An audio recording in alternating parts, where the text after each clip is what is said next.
हरिओम। हे श्रेष्ठ पूज्य जनों, आप मुझे न महापापी ढोंगी कह करके अपमान का और ब्राह्मण के मान भंग का पापी मत बनो। मैं जन्म से नामची महापापी हूं। लेकिन सुनो पूज्य जनों, जो शंका में रहता है वो लंका में रहता है। लंका में एक दिन क्या लग जाती है?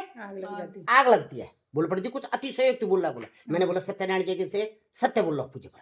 देखिए कल की बात है, टीम आ रखी थी, तांत्रिक महाराज जी आ रखे थे। कहां से? बद्रीनाथ केदारनाथ से। और क्या बोल दिया मेरी बहन की बच्ची की कुंडली में? क्या बोला? कन्या की कुंडली में सर्पयोग है और 50 कन्याओं के बीच में से कन्या निकाल दी आपकी। और क्या बोला?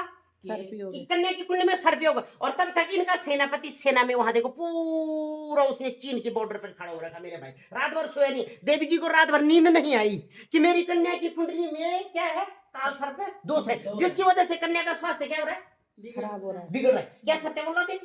हे श्रेष्ठ पूज्य जनों, थोड़ा बहुत अपना डॉक्टर खुद बनो। तो आप चलिए वापस चलते उसी विषय में कि सर्पदोष है कि नहीं है। इसलिए मेरी न मानी जाए, किसकी मानी जाए? विज्ञान की। और बी माने होता विस्तार, बी माने विश्लेषण करना, किसी का ज्ञान का।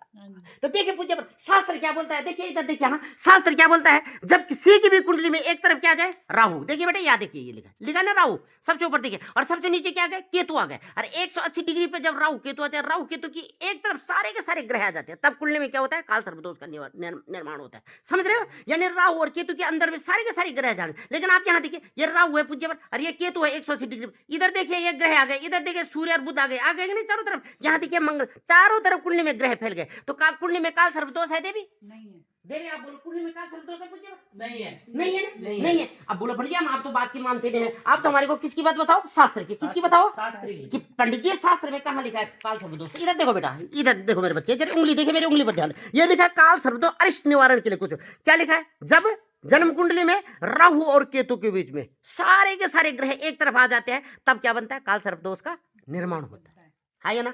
हाँ। तो पूज्यवर ये तो अंधों में काना वाले राजे हो गए, क्योंकि उनको पता है कि आप किसी सेनापति की धर्मपत्नी हो और आप 50-60 हजार का चूना लगा सकते हो मैं आपको, इसलिए उसने आपकी कन्या को बीच में से निकाल दिया।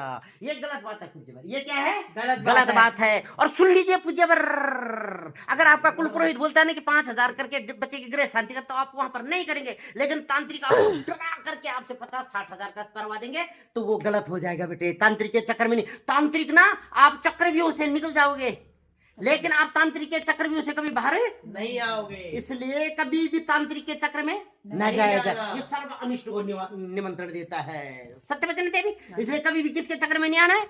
इन तांत्रिकों के चक्र में कि बद्रीनाथ से अगर केदारनाथ से उसने ऐसे बोल दिया तैसे बोल दिया, वो गलत बात। मेरे का न विश्वास किया जाए, लेकिन किसका विश्वास किया?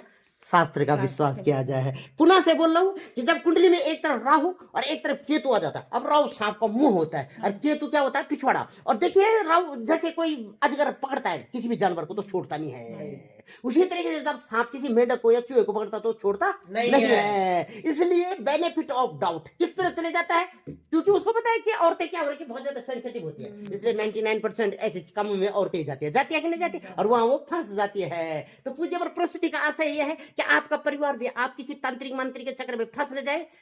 पंडित जी को क्या बोला जाता है? पुरोहित, यानी संपूर्ण हित। और जब मेरी बहन ने सुबह मैं मंदिर से आया, बोला पंडित जी ऐसे ऐसी बात है, वहां उस तांत्रिक ने ऐसे बोल दिया, वो देवी जी ने बोला कि मैं बद्रीनाथ केदारनाथ से आ रही हूं और तुम्हारी बच्ची की कुंडली में। मैंने बोला तो आप मेरे क्या हो? यजमान हो, मैं आपका पुरोहित हूं। और देखो देवी जी, तो तब से मेरे को भी शांति नहीं मिली। अभी आपका क्लियर कर दिया कि आपके बच्चे की कुंडली में नहीं है ना, तो now all doubt are clear. Yes. अब कोई आपको शंका है?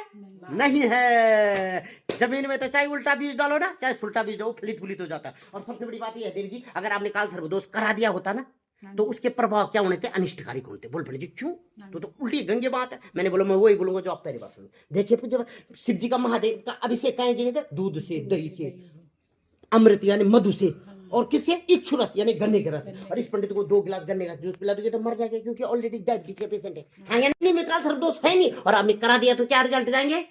गलत जाएंगे। जाएंगे कि नहीं जाएंगे? सत्य वचन है। तो पूज्यवर अगर आप लोगों को भी परिस्थिति अच्छी लगी तो पंडित जी को बोल देना कि पंडित जी इसी तरीके से ज्ञान की अथवा पाखंड की गंगा बहाते रहना, और तब भी कल्याण हो पूज्यवर। और आग लोगों को अगर पूर्ण क्या चाहिए? अपने हित में, संपूर्ण हित में कुछ ज्ञान चाहिए होगा, तो ये आपका पुरोहित संपूर्ण हित वाला ढोंगी बामण बैठा है।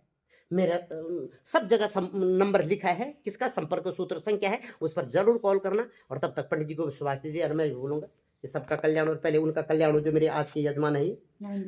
कौन? पृथ्वीराज चौहान के। किसके वंशज हो आप? पृथ्वीराज चौहान के। जिनके पृथ्वीराज चौहान के रण के हम रक्त की जन्म जन्मांतर हमारी ये चोटी उन पृथ्वीराज चौहान की वजह से, ये गले में जनेऊ है ना जो ये पंडित जी धारण करते हैं ना, ये उन पृथ्वीराज चौहान के बलिदान की वजह से। तो मैं तो आपका दास देवी कल्याण हो आपका। हरि ओम नमो नारायण। और आपका भी कल्याण हो जो इस प्रस्तुति को देख रहे हैं। हरि ओम।